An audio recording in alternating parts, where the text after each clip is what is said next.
બધાને મારા નમસ્કાર. હું અમિત યાદવ, ડિસ્ટ્રિક્ટ કલેક્ટર ખેડા. બધા પ્રજાજનોથી અપીલ કરું છું કે કુપોષણને નાથવા માટે આપણા જિલ્લામાં એક અભિયાનની શરૂઆત થઈ છે.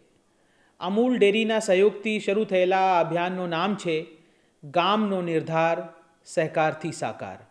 આ કાર્યક્રમમાં સમગ્ર સરકારી તંત્ર જોડાવનાર છે અને સાથે સાથે સૌથી અગત્યના સમગ્ર ગામજનો જોડાવનાર છે.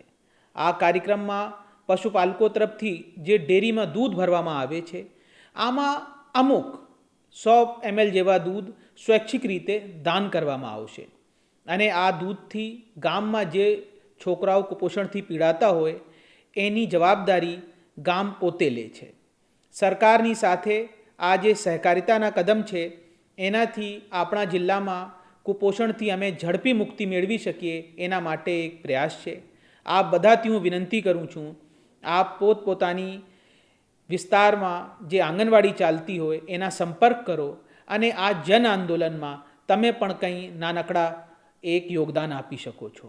અને આપને સહયોગની હું ખૂબ ખૂબ અપેક્ષા રાખું છું અને આપણે આશા રાખીએ કે ખેડા જિલ્લામાંથી કુપોષણને આપણે કાયમ માટે ખતમ કરી શકીએ અને વિકસિત ભારત માટે એક સશક્ત સમાજની જે જરૂર છે એનામાં પોતાનું યોગદાન આપી શકીએ.